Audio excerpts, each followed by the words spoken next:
The video looks phenomenal. See, there's a difference between Black Star Network and Black-owned media and something like CNN. You can't be Black-owned media and be scared. It's time to be smart. Bring your eyeballs home. You dig?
Today is Thursday, April 28, 2022. Coming up on Roland Martin Unfiltered, broadcasting live from Los Angeles right here on the Black Star Network. Las Vegas Raiders owner Mark Davis says he will welcome Colin Kaepernick with open arms if his general manager and coaches want him on the team. We'll talk about a glimmer of hope of Colin Kaepernick returning to the National Football League. Also, there are just a few days remaining in South Carolina's hate crimes bill to pass. The bill is named after the State Senator Clementa Pinckney, one of the folks who was killed during the massacre at Mother Emanuel. We'll talk with the South Carolina representative about why is it taking so long to pass it in that particular state. Also, Dr. Anothy Fauci says that we are out of the emergency pandemic phase, but COVID is still not over. We'll talk to a geneticist who will explain what it means to be in an endemic versus a pandemic phase of COVID. Also on today's show, the FDA is cracking down on menthol cigarettes and cigars. We'll tell you what is coming up. And in today's Where's Our Money segment, we'll talk with Senator Sen.Kaine of Virginia about how they are trying to get these asset management companies to be more transparent when it comes to who is controlling these companies. And after spending decades in prison, a black man in Florida is free. His only crime? Having the same last name as the actual perpetrator. Folks, it's time to bring the funk on Roland Martin Unfiltered, live from Los Angeles. Let's go. He's got it. Whatever the biz, he's on it. Whatever it is, he's got the scoop, the fact, the find. And when it breaks, he's right on time and it's rolling. Best believe he's knowing. Putting it down from sports to news to politics. With entertainment just for kicks, he's rolling. It's on go, roll, y'all. It's Roland Martin, yeah. Rolling with Roland now. He's funk, he's fresh, he's real, the best, you know he's Roland Martin now.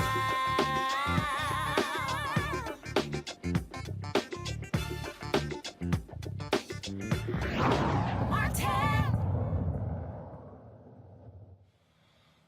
Why are Republicans in the South Carolina legislature holding up a state hate crimes law? That's the question many constituents and black lawmakers are asking. They say it is time for South Carolina to move on this particular bill. Now, backers of the bill have turned to one of the survivors of one of the most heinous racist shooting attacks in American history. You might recall the number of people who were killed at Mother Emanuel and Dylan Roof, a white supremacist, shot and killed them during a Bible study session. On Wednesday, senators watched a 2-minute video of Polly Shepard pleading for them to pass the Clementa C. Pinckney Hate Crimes Act.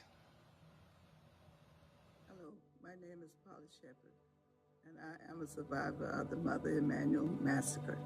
On June 17, 2015, I looked into the eyes of hate when Dylan Roof told me to my face that he would let me live so I could tell the story.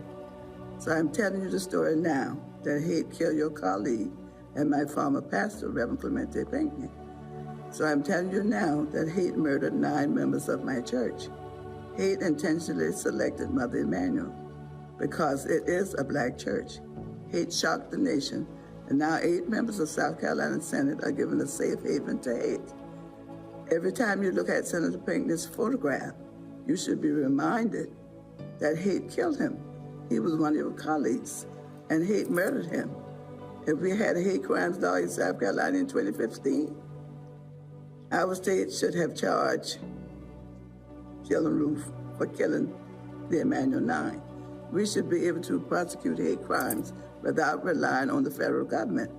So today, I sadly ask my senators, Brian Adams and Larry Grooms, who represent me in Berkeley County, and Senators Cash, Clymer, Garrett, and Loftus, and Rice, why are you holding up this bill? What is wrong with protecting us from hate crimes? Please remove your objection so this bill can pass today. As a survivor of an infamous crime, I ask the South Carolina Senate to pass a hate crimes bill today. The time has come to do right, because it is right. Thank you.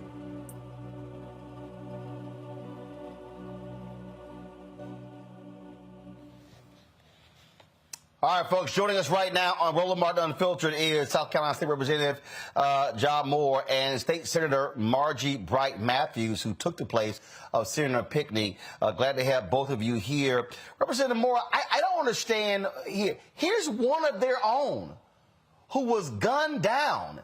It's clear. And let's remember, you got Nikki Haley running around claiming credit for bringing down the Confederate flag. That was even difficult in the face of 9 folks being gunned down. What the hell is up with Republicans in your state? Roland, thank you for having me. And it's actually J.A. Moore. I'm sorry. I don't know what my bad. That's all good, brother. But I don't know what's wrong with him. I spoke with my senator, Brian Adams, on today and yesterday, pleading with him to do the right thing for righteousness' sake. And unfortunately, we're a state for too long that have been at the back end of a lot of important issues. You know, my sister was murdered in Mother Emanuel. She was teaching Bible study that night. They know that. They don't care. So it's just important that we hold them accountable. You know, Brian came to me and said, "Why did you call me out in a press conference the other day?" I said, "Because you're wrong on this issue. You do the right thing, and I'll praise you on the issue. But right now, you're wrong on an issue, and he has to do better." Look, I mean, it makes no sense to me, again, that we're sitting here, dealing with this particular issue. It makes no sense at all. Senator Bright Matthews, what is it going to take? First of all, what's the holdup? Why are they standing in the way? Hate. Simply hate. They're standing in the way because there's a mandate to do everything to not pass hate crimes. I brought it to the Senate floor. By the way, thank you for having me here. I am the senator that replaced my dear friend, Senator Clementa Pinckney. And this should be a no-brainer as I see it. The reason why they're standing in the way is I think there's a new atmosphere, political atmosphere in this country today.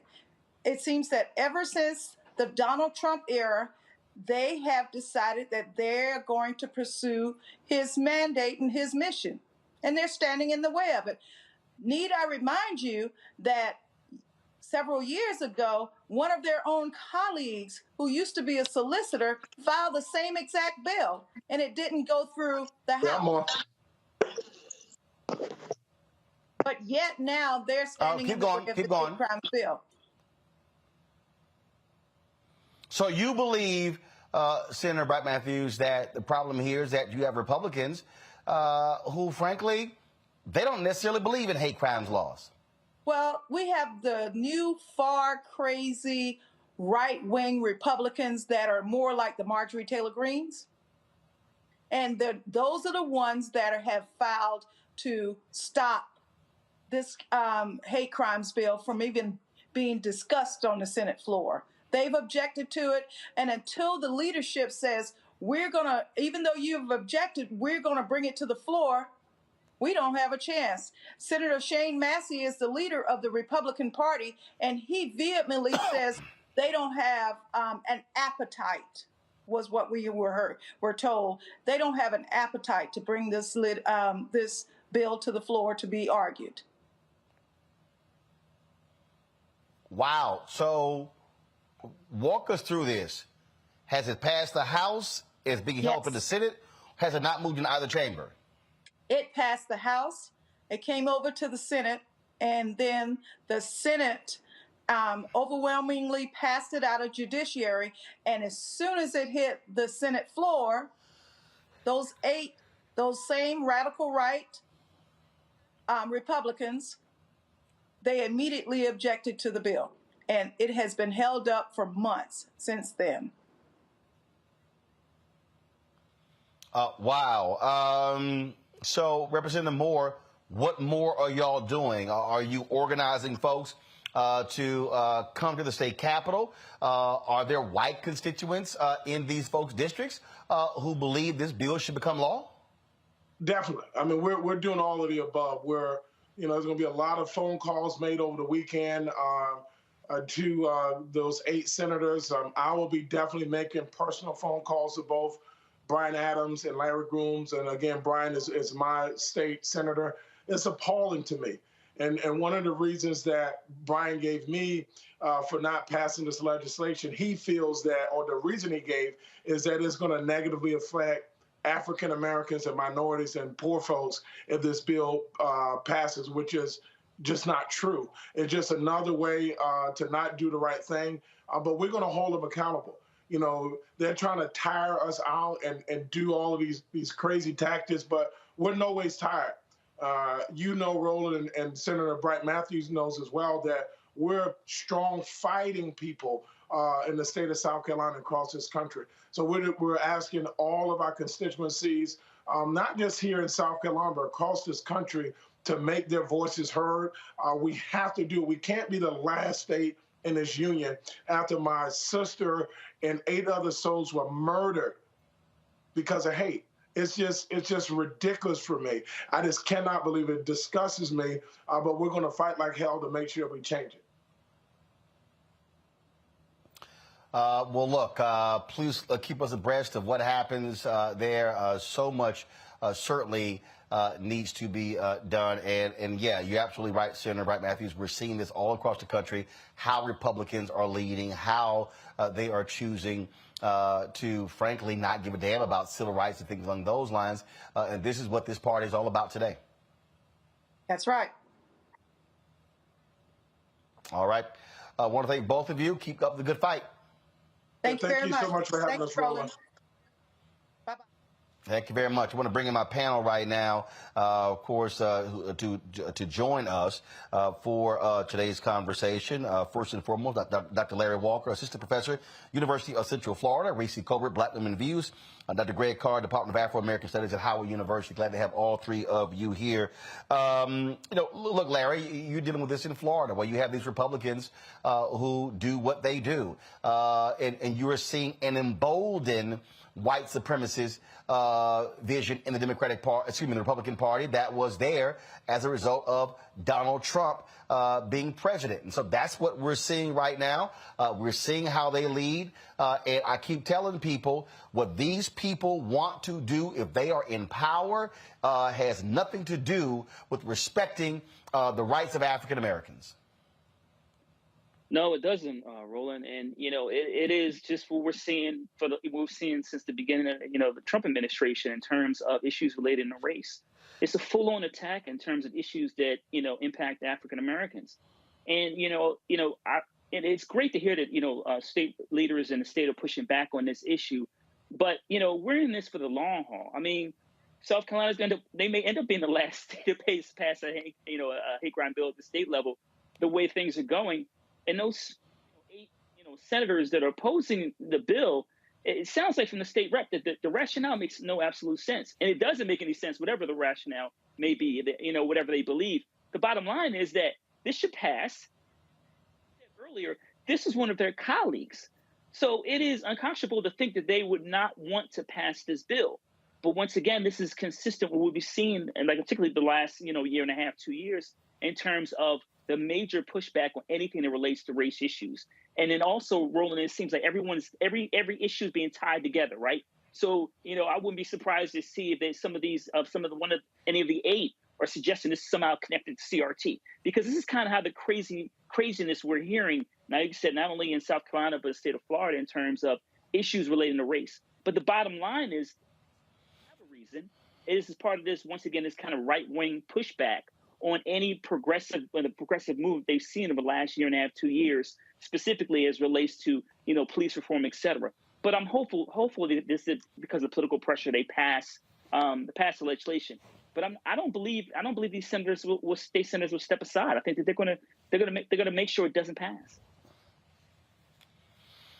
Folks, here is Senator Matthews speaking on the floor of the South Carolina Senate, holding her colleagues to task, saying, "What the hell are y'all doing? It's literally the bill is named after one of our slain colleagues." Watch this. I was trying to find the appropriate time. On Monday, I had an interesting conversation with one of my constituents in Charleston, and a lot of you know her. Her name is Anita Zucker. She is a proud South Carolinian, and she was telling me a lot of things of even that her parents had their home still in Ukraine, and how concerned she was for her state that she tries to give so much to, and where we have come. And we talked about what had gone on in Charleston years ago with one of your own, the person who I succeeded, Clementa Pinckney. When I came to the Senate, I came behind him, and I had big shoes to fill. And I wasn't sure what I was going to say this morning, because I've tried following what the creed of the Senate is. We have a hate crimes bill. And I know a lot of you don't want to hear about this, but I came to the Senate with the understanding that we were a deliberative body, That means we're to talk out our differences and try to find common ground. So it was interesting to me that even though one of your senators left this body after making comments on the floor about gun rights, and he ended up being murdered in his church along with his parishioners. That is one of the nation's most atrocious hate crimes that have been committed. But the irony is this body refuses to even deliberate. The leadership has made a statement that this is not important, that Clementa Pinckney's death is in vain, and that the rest of us, when we stand up, we can be persecuted for representing our constituents. So the leadership in my caucus said, well, let's take all of the people listed in your book. Let's take all of the people that have objected to this hate crimes bill, and you go around and talk to them.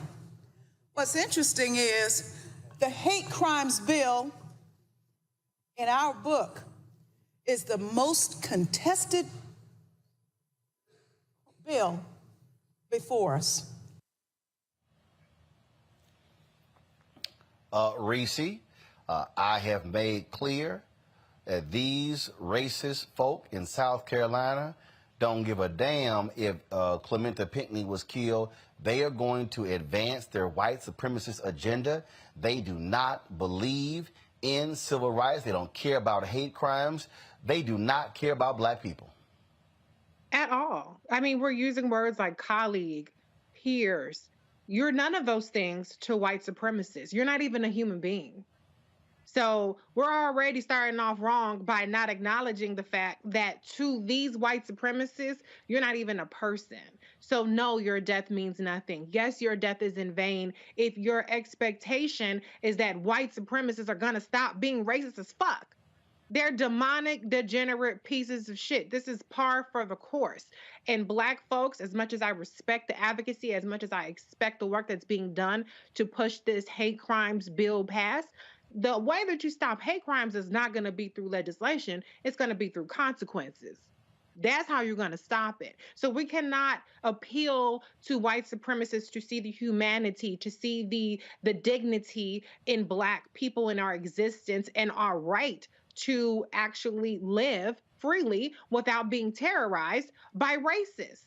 We cannot shame them. They don't give a damn. They're happy. You have white supremacists on chat boards bragging about the fact that South Carolina is one of the states that does not have hate crimes bills. So this is an invitation to their brethren and their sistren to go about business as usual. So the question is, black folks, what are we going to do in response when we are met with the kind of violence that the Emmanuel 9 were met with? And I'm not even talking about violence per se. I'm just saying what we cannot do is think that they're going to look at us any differently, regardless of how brutal, regardless of how unnecessary these attacks are, because it's part of their agenda and fulfilling their agenda to keep us underneath their thumbs.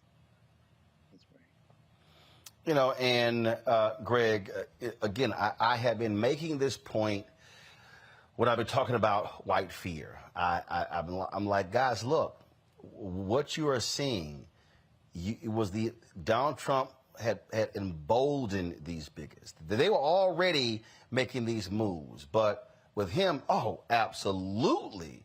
There was a viewpoint that we can keep doing whatever the hell that we're doing, and it does not matter what any of y'all think.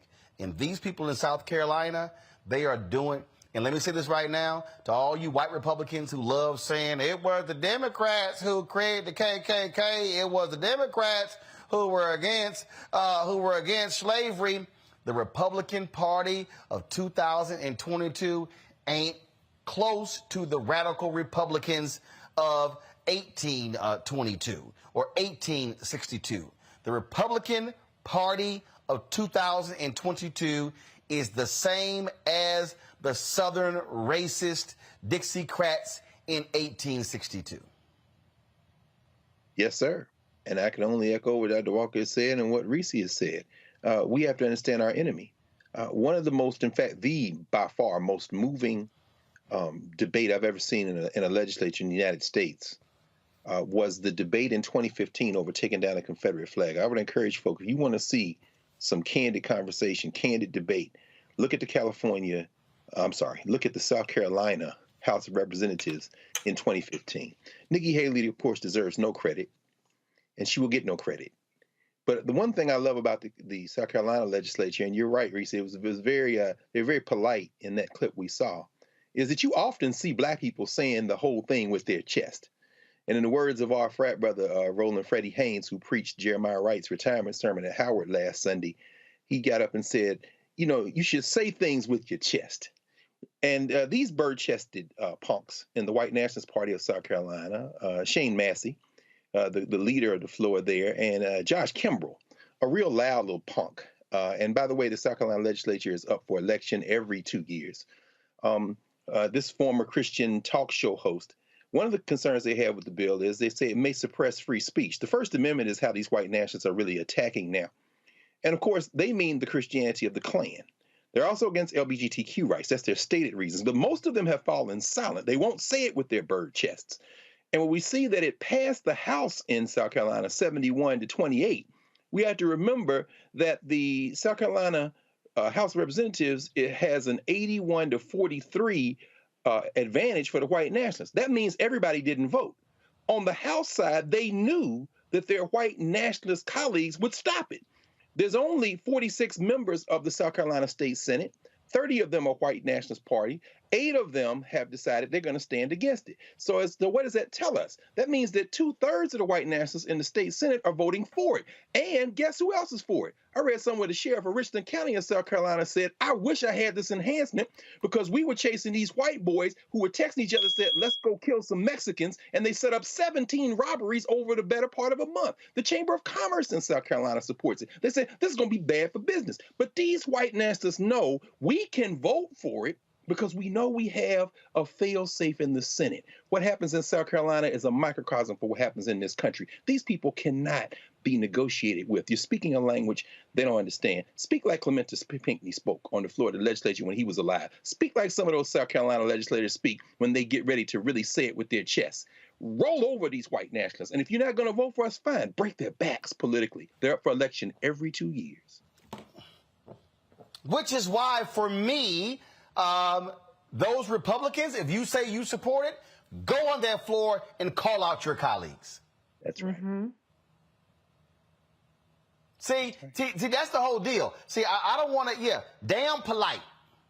My deal is stand on that floor and look your Republican colleagues in the eye. And when you have your Republican conference, you challenge them in the Republican conference as well and say, how dare you stand against this bill? And you call them out. See, show me some, look, at least Mitt Romney and Susan Collins and Lisa Murkowski had the guts to say they were going to vote for Judge Ketanji Brown Jackson and calling her qualified. At least you actually had that. But this is what happens when you have people who are unwilling to challenge their own. And that's what I've always said about black Republicans as well. And I'll say it here to all these black Republicans all across the country. When are you going to have the guts to challenge these 8 Republicans? Where are you, Senator Tim Scott? Where are you, Senator Lindsey Graham? Are you going to chastise these 8 Republicans and say you are an abomination for not standing and voting for this particular bill?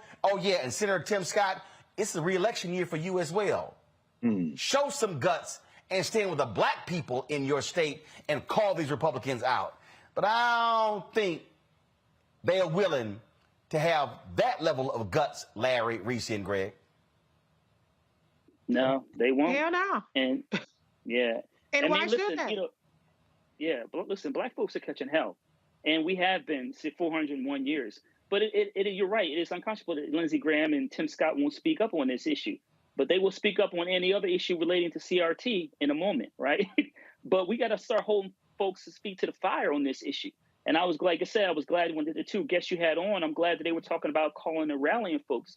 And then, Roland, maybe they can invite you down when they have some of these rallies so we can get more black folks in South Carolina focused on this issue and hold these folks' feet to the fire and get this bill passed.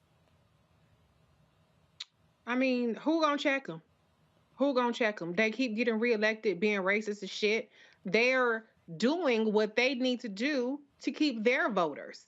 And on the That's right. other side, even though black folks have the numbers, now they've gerrymandered the hell out of all of these things. And so there is that element of it. But we have to play, 10-dimensional chess instead of only just focusing on the one issue and the one race. We got to be thinking about how you get a governor in there that'll veto these gerrymandered racist maps. You got to think about voting in every 2 years. You have to think about exercising some pressure on that. If you're in a Republican district and you can't ever get a Democrat elected, go ahead and influence the Republican primary and maybe try to get some of these Republicans in there that are going to actually stand up against that. That's a fraud. That's a fat chance in hell. But what I'm saying is we don't make them pay any political consequences, and we allow Republicans in particular, and this isn't just in South Carolina, it's also at the federal level, to hide behind procedure and block debate and not take the votes. And then we all move on to the next story. There has to start being some political consequences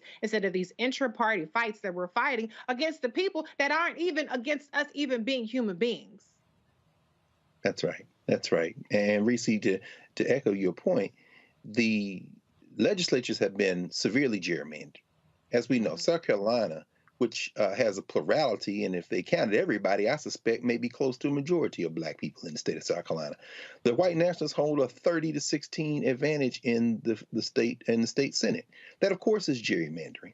But there is a governor in South Carolina, as are in the rest of the states. That's why these gubernatorial elections are so important. You can block some of this foolishness at the governor's level. South Carolina is one of only 2 states that hasn't passed the hate crime enhancement bill. The other is Wyoming. Of course, Wyoming is where Matthew Shepard was attacked, the LGBTQ guy who got killed, and they won't pass one either. What South Carolina, it was the first state to secede from the Union. It is often a bellwether for national politics in this country. And what we see here is that the white nationalist attack line now involves bringing LGBTQIA issues in, hoping to peel away some folks who are not white nationalists as if there is some consensus or some solidarity. Black folk don't go for the banana in the tailpipe. These white nationalists are worried about elections and control. And if we don't understand that, as you just said, Reese, we won't understand anything else about how to wield political power in this country. They are not going to change their votes. Their lives depend on it, or so they think. Even when other white folks, Chamber of Commerce, law enforcement are saying, what are you doing? They're saying, we're protecting whiteness from everyone. And that is at the root of the Ku Klux Klan. When they say Christianity, they mean the Klan. These are Klansmen, Right. Klansmen in suits. Well, it is always interesting as I think back to the election when all of these people, Reese, were throwing out all this BS. Trump Platinum Plan, he promised Black America $500 billion. And I'm like, do you dumbasses even know that was the total number of contracts the federal government give? And that's why they were all sitting here. And I still got these people, you sitting here, Roland, you dog Ice Cube. First of all, I didn't dog Ice Cube. I was actually trying to just let them know that, bruh, that plan was not real. And then don't come to me with the so-called platinum plan thinking that you were going to somehow appeal to black people. Now, again, the Republican Party today, and I'm going to say this over and over and over again, whether we talk in South Carolina, North Carolina, Georgia, Tennessee, Florida, Arkansas, Mississippi, Alabama, Texas, Arizona, Idaho, Nebraska. We can go on and on and on. These folks are advancing a white nationalist agenda, period. They don't mind a few token black people standing with them saying, oh, I have conservative values. This Republican Party ain't even the Republican Party of Senator Edward Brooke. This ain't the Republican Party of Clifford Alexander. It's not the Republican Party of Coleman.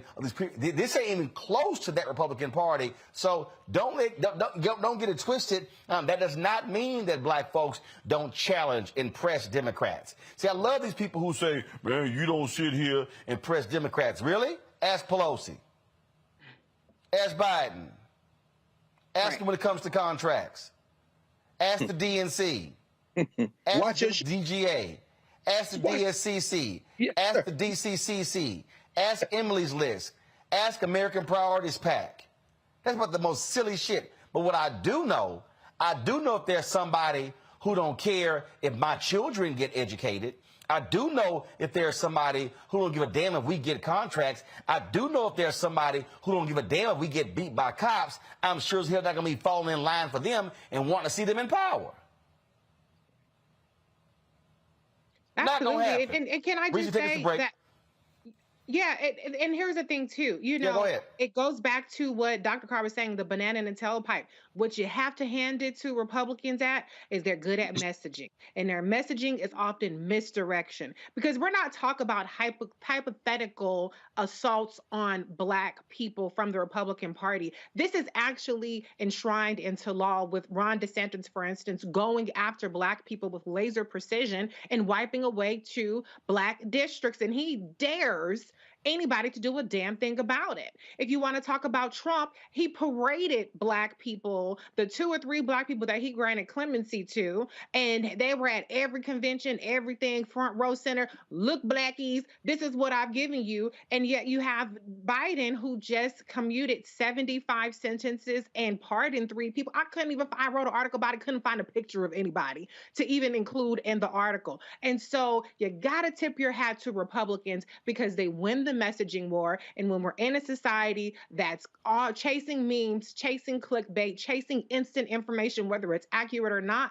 that wins. And so the message to the Democrats is you got to tout your wins, and not in a way that's a 15-page fact sheet. You got to get out there and be visual and be vocal and be disciplined and be relentless. Otherwise, we're heading for a beating to the white nationalist party, and that's curtains for all of us. Indeed. All right, folks. Some of you are sending me tweets saying that the app is not showing today's show. I'm on it. We're gonna be looking into that to figure out what's going on with the app, why it's not showing in the top of the screen, and so we'll do that. Folks, if you're on Facebook and YouTube, be sure to hit that like button and that share button. We should easily be hitting 1,000 likes in the first 30 to 45 minutes of the show, first hour of the show. So let's get it going. Going to a break. We come back more on today's show. Also, if you want to support us in what we do, download the Black Star Network app, Apple phone, Android phone, Apple TV, Android TV, Samsung TV, Xbox, Amazon Fire, also Roku. And you want to join the Bring the Funk fan club, every dollar you give goes to support this show. Please do so. Cash App, $RM Unfiltered. PayPal is R Martin Unfiltered. Venmo is RM Unfiltered. Zelle is Roland at RolandSMartin.com. Roland at RolandMartinUnfiltered.com. P.O. Box. Send check and money orders to P.O. Box 57196, Washington, D.C. 20037-0196. I'll be right back.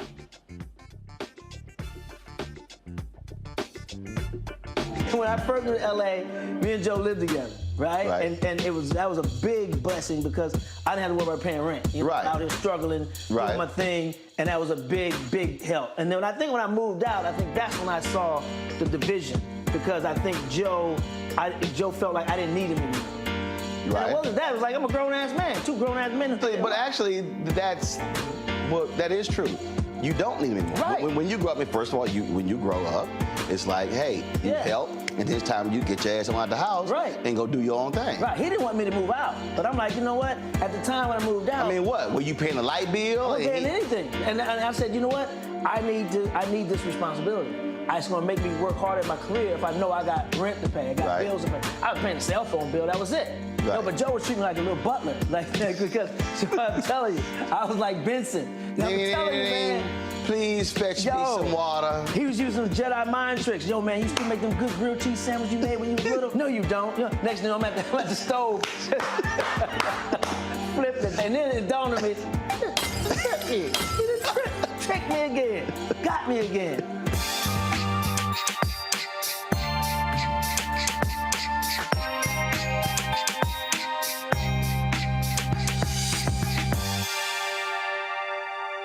On the next Get Wealthy with me, Deborah Owens, America's Wealth Coach, financial literacy. Without it, wealth is just a pipe dream. And yet, Half of our schools in this country don't even teach it to our kids. You're going to hear from a woman who's determined to change all that, not only here, but around the world. World of Money is the leading provider of immersive financial education for children ages 7 to 18. We provide 120 online and classroom hours of financial education. That's right here on Get Wealthy on Black Star Network. This week on The Black Table with me, Greg Carr, reparations. Is it finally time? Two of the country's foremost authorities on the subject will join me to try to answer that very question. A powerful installment of The Black Table with me, Greg Carr, right here, only on the Black Star Network. Hi, I'm Israel Houghton with Israel, a New Breed. What's up, what's up? I'm Dr. Ricky Dillard, the choir master. Hey, yo, peace, world. What's going on? It's the Love King of R&B, Raheem Devon, and you're watching Roland Martin, Unfiltered.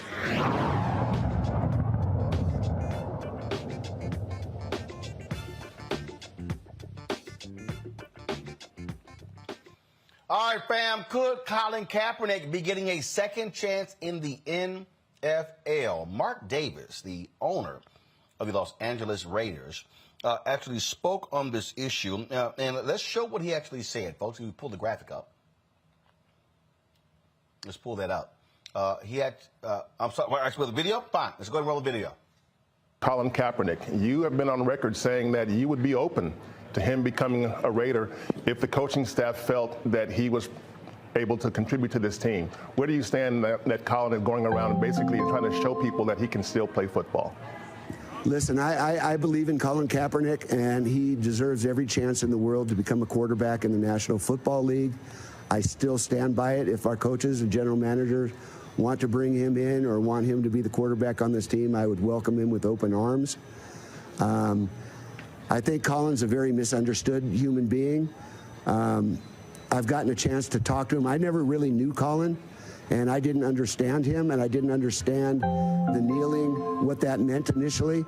Over time, I have learned a little bit more about it, and I understand where he was coming from, and he's got a message for society as a whole. There's people that I'm very close with. Tommy Smith is somebody who back in 1968 made a nonviolent gesture to let people know that, yeah, I might have won the gold medal, but there's a lot of problems left back in America that we got to fix. And I think in the same vein, Colin Kaepernick has sacrificed a lot of the things that he could have been doing in his life, and to get a message across about police violence and equity and inclusion in America. And I stand by that. I have 2 minutes to go on this show, and I have to ask you this one more question. And I ask it because, and again, I know what the Raiders stand for, I know what you stand for, but what can the NFL do as a league to operate more, to add more diversity and be more inclusive? What can they do to be more like, I guess, the Raiders and the Aces? Well, let me say this. I don't know what the league can do as a whole. I really don't, because it's a bunch of individuals. There's 32 individuals that own the teams, and then there's, you know, a number of people that are in front offices in the teams. But what the Raiders are doing, what I'm doing right now is we're building a 80,000 square foot warehouse next door to us right now, next door to the Raiders. We're turning that into a basketball offices and practice facility for the Aces so that they'll have a world-class facility to work out of. But we're also building the Al Davis Eddie Robinson Leadership Academy. And that is a thing that grew out of the National Football League's diversity program, where they wanted each team to spend $5 million over the next 10 years on diversity and inclusion.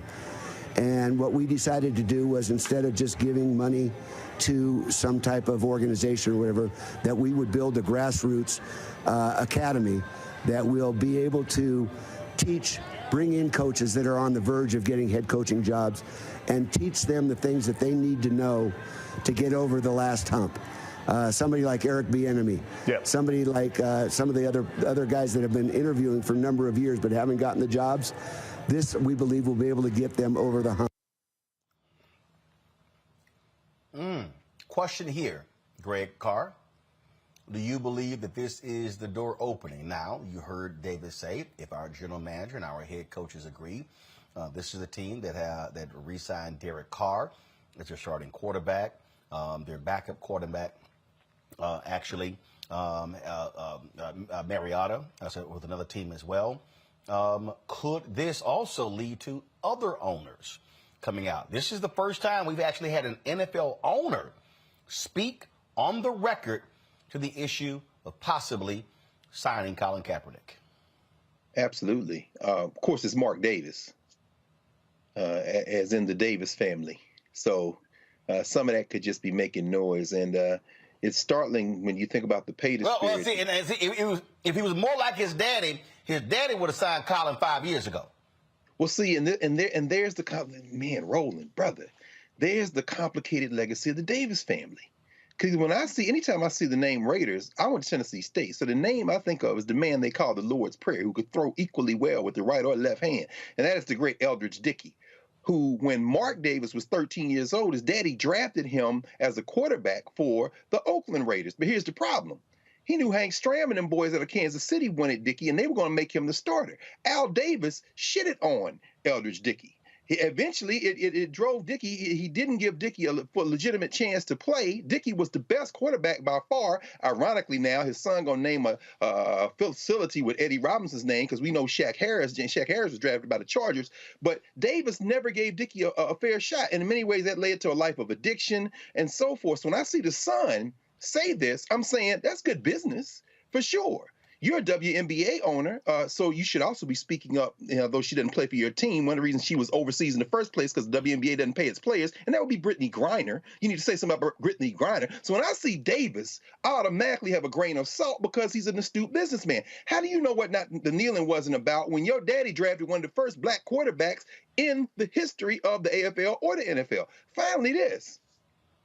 Colin Kaepernick, brother, I know you want to play, but I swear, if these white boys were smart, they would have put you back in the league years ago and set you on the bench. You should just retire, man, and continue this social justice campaign, because Davis is now sniffing around the answer to how you might be able to mute some of this black movement that you have become the face of. Sign you and put you on the bench. It's not that difficult to understand.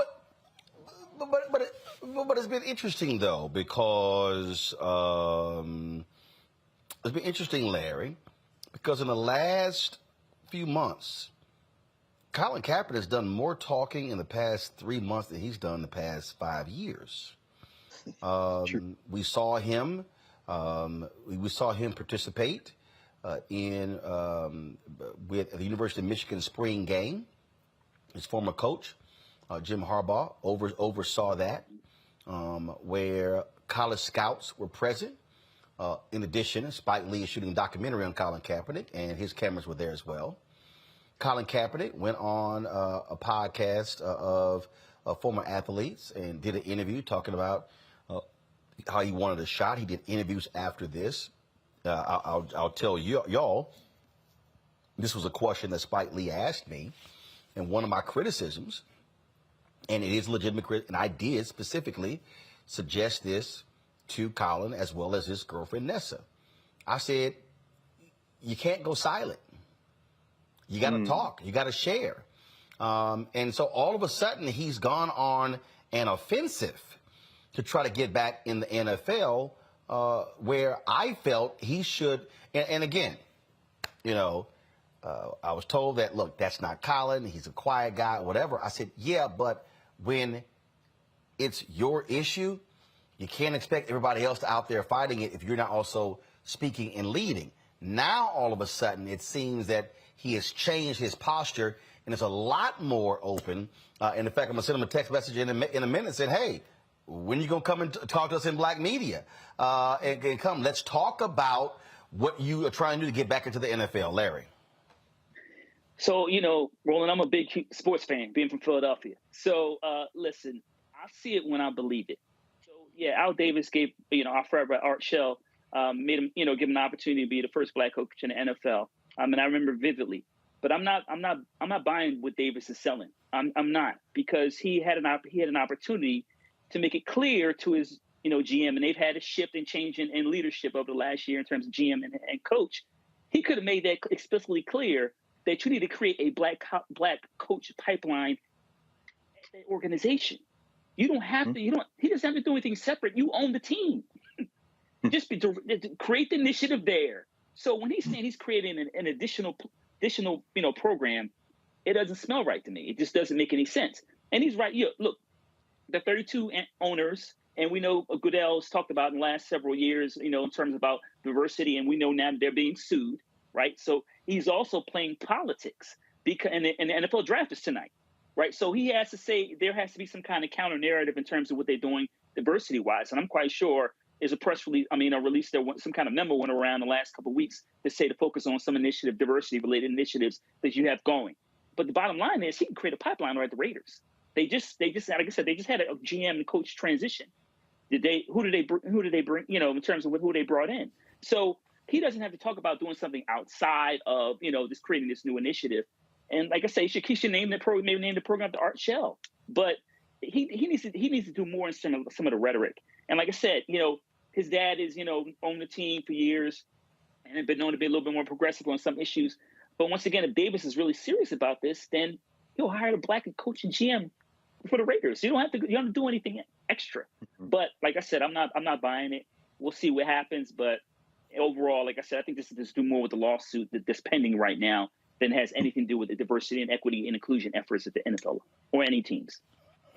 Well, his lawsuit that was settled with the NFL. Reese, Colin Kaepernick will be 35 years old in November. Really, the prime of his career, the last 5-6 years, has been gone. We see that he can still play, and let's also be honest, it's a lot of quarterbacks in the NFL who suck. So it's not like this is a talent issue. This is literally white owners saying, "No, we ain't hiring his ass." That's right. Period. Don't talk about it, be about it. So what this is they're getting on script. It's no different to me than taser, taser, taser. You see how they get on script? You see how they know how to say the words to set the pretext for the defense?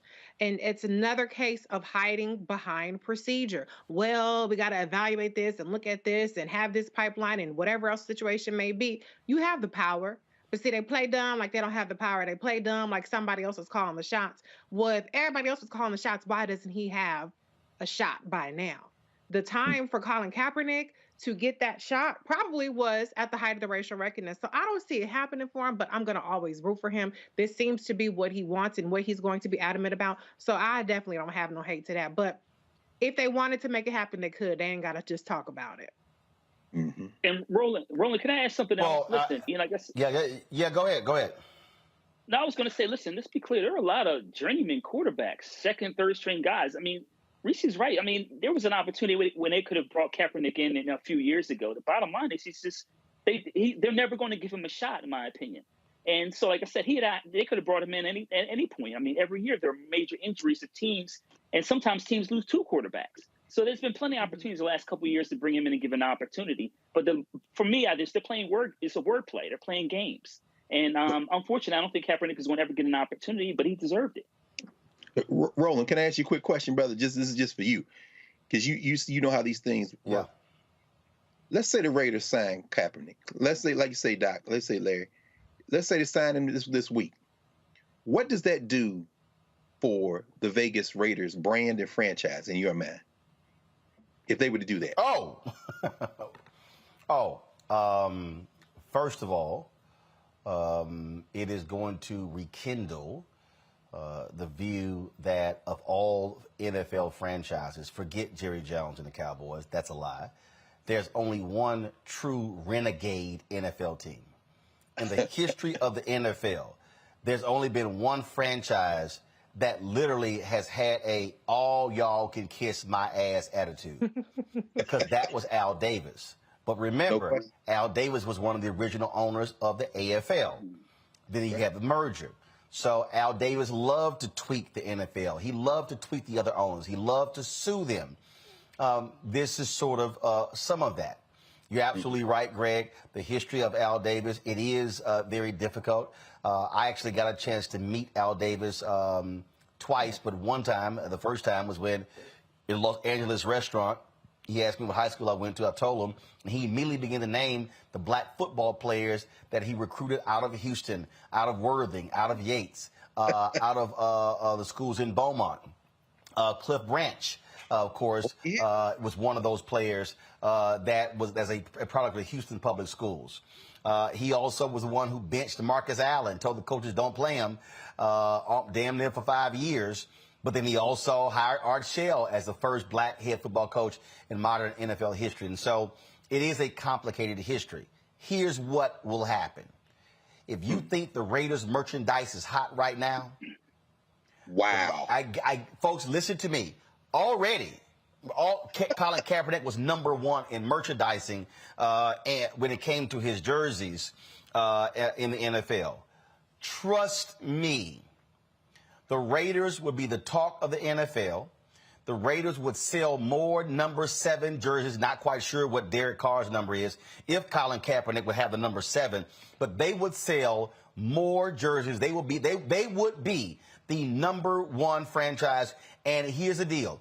You would see Las Vegas Raiders Colin Kaepernick gear all over the country. Wow. So from a branding standpoint, it would be one smart move for those coaches to say, look, and I said this at the Reese's point, but I could have signed him a long time ago. This is all about the owners. They could have signed him as a practice squad player. All of these people who said, oh, he was demanding to be a starter, that's a lie. He wasn't. But the owners were like, no, hell no, it's not happening. So it is, and again, I'm not, unless something happens, I believe that's one thing. It's sort of like when I told General Motors, putting what you want to do in a press release is one thing. I will judge you on the direct deposits that you make. I told Deborah Wall, that a chief marketing officer, directly. I will judge you on the direct deposits you make, not what you put in a press release when it comes to black-owned media. So the same thing will happen with the Raiders, but it is a chink in the armor to have an NFL owner come out and publicly say what they did.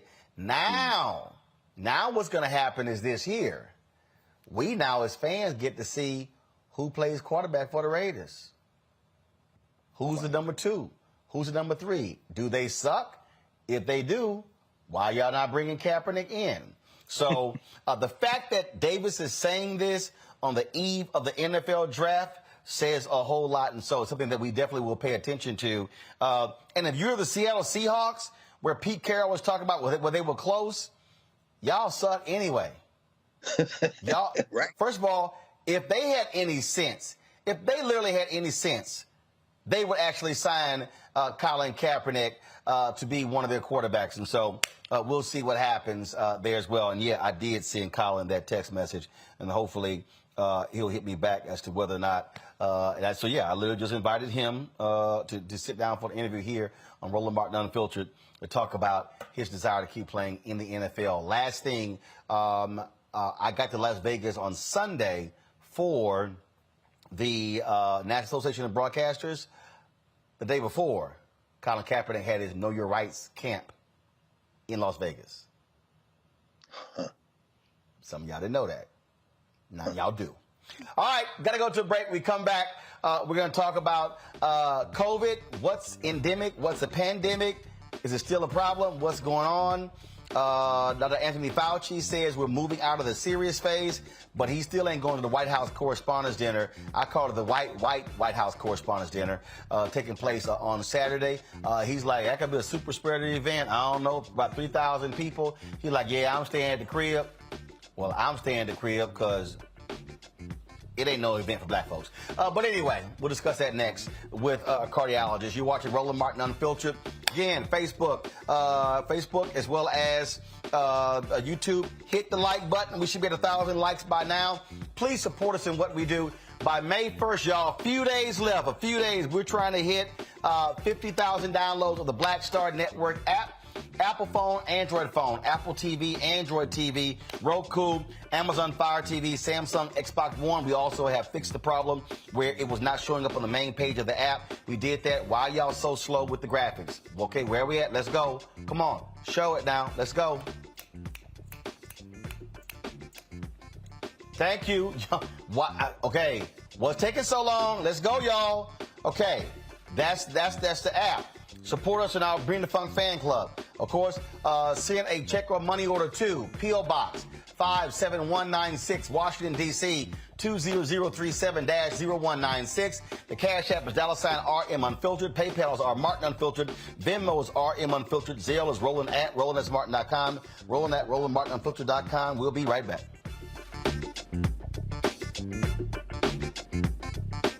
I'm Dr. Jackie, and on A Next, A Balanced Life, it takes a village to raise a child, and truer words have never been spoken. If you're raising a child, you know that it's a blessed challenge like no other. Even more so if your child has a disability. We'll talk to parents and our expert panelists about the best way forward for your child to help you maintain your own sanity on A Next, A Balanced Life with Dr. Jackie on Black Star Network.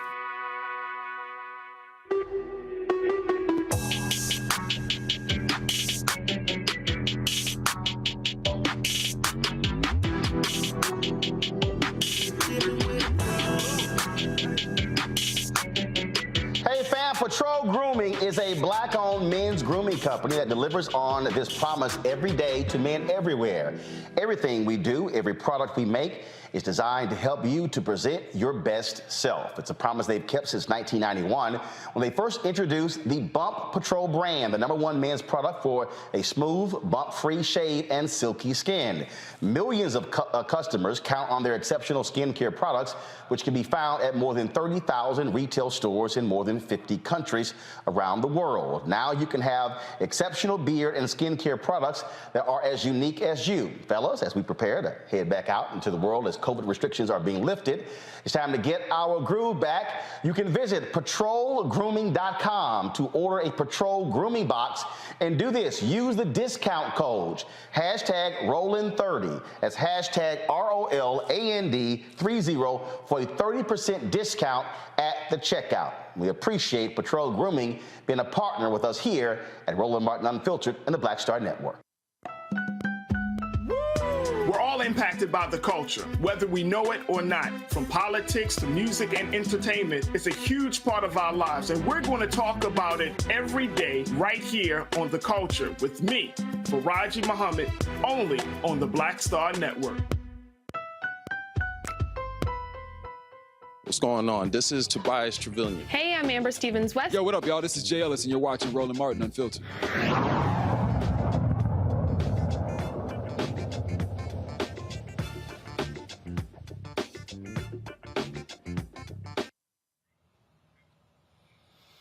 All right, folks, the Food and Drug Administration, they are about to make a major decision when it comes to menthol cigarettes as well as cigars. That's right.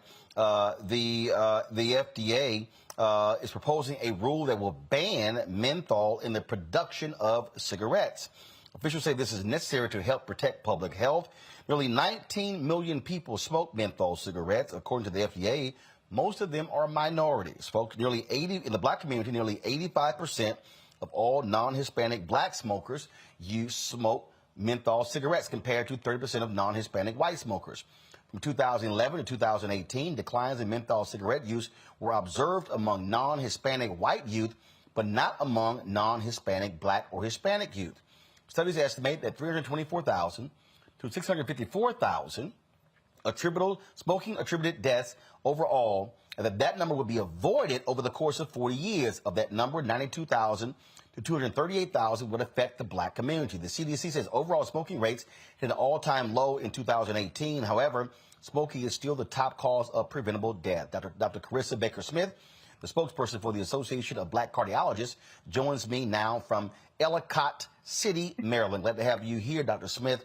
First and foremost, one of the things that is happening right now, there is an effort underway where you have some black civil rights organizations who disagree, saying the FDA should be targeting things that white people smoke. Why are they targeting menthol for African Americans? You have some people say also this could actually impact African Americans when it comes to policing if people are selling menthol cigarettes, things along those lines. And so it's been very interesting. Like I've even had folks reaching out to me trying to get on African American lawyers and civil rights people arguing against the FDA ban. In fact, I believe Reverend Al Sharpton even sent a letter to the Biden administration opposing this FDA action. Okay. Well, can you hear me okay? Yep, we're good. Perfect. So let me just first begin by saying thank you for allowing me to be on your show today. Smoking is a major risk factor for cardiovascular disease. So any argument about allowing its use in any form really has to be approached with some caution. Cigarette smoke is and use of tobacco products is one of the most preventable causes of heart disease. And we know that is associated with about $15 billion per year in a preventable death and cost to the U.S. Society. So this idea that we're inappropriately targeting African Americans, I think, we have to look at who's being affected and how do we best reduce risk for use. So if a particular portion of the population is using menthol containing products, and we know that tobacco use is associated with increased cardiovascular disease, for health equity purposes, it would make sense to reduce the availability of menthol containing products. That's my first point. The second point is, this proposal that's coming down from the FDA is not meant to, in some way punish or go after members of the Black community. It does target producers and manufacturers and wholesale, those who are selling these products, but not the individual. What this is really meant to do is, look, we've all been teenagers. You don't know what you don't know. Being able to restrict those things that are harmful, that could have a long-lasting impact on one's heart health, it makes sense. So just let's walk people through this so we can understand why are menthol cigarettes more addictive or dangerous than other types of tobacco products? So one of the arguments that's made about menthol containing products is that the flavor is enticing. It's sort of refreshing, or other flavors that are added to tobacco products. And so that sort of entices children to use them more palatable. There have actually been studies to show that if you actually limited access to these flavored or menthol containing tobacco products, you could actually reduce the number of individuals who go on to start smoking. So the flavor is enticing, and that tends to draw more children and adolescents into using these products. Is there any reason why African Americans and other and Latinos prefer menthol cigarettes over others? It's a good question, and I'm not exactly sure why. And I don't know that there are studies that really look at that. It's probably preference. Overall, when you look at the percentage of the U.S. population who smokes, the majority are self-classified as non-Hispanic white. However, again, as you highlighted, that those who use menthol-containing products tend to be non-Hispanic Black. It just may be a taste preference. I'm not exactly sure, but there definitely is a difference. And I just want to bring to light, sort of, if I could, just the bigger picture here. Cardiovascular disease, which is disease that affects your coronary arteries, it's what leads to heart attack, stroke, heart failure. These are largely preventable causes of death. So the heart-healthy lifestyle of eating right, exercising, keeping your blood pressure, cholesterol, glucose, your blood sugars under control. But a part of that also is not using tobacco products and not smoking. So if we can do those things beginning in our adolescent population and our teenagers, we actually can reduce heart disease burden. And we know that African Americans are disproportionately affected by cardiovascular disease burden. Think about family members, relatives, neighborhood members who have died of heart failure or heart attack. Some of that was preventable. And one of the causes of this preventable problem is smoking. Well, this is certainly going to be quite the contentious decision. We're going to keep covering this thing as well, and so we certainly appreciate you joining us, sharing your thoughts and perspective on this, Dr. Smith. Thanks a lot. Thank you. All right, I'm going to go back to our panel here. I'm going to start with you, Reese. It's a very interesting argument. So I was texting Mark Morial, the CEO of the National Urban League, and he said, they support this FDA decision. But again, you have Reverend Al Sharpton, who's written this letter to the Biden administration disagreeing with this. There are other civil rights groups and others who are doing it. I've had people hit me up saying that the tobacco companies are spreading lots of money in the black community to get black folks to support this, because if you ban menthol, you're affecting sales.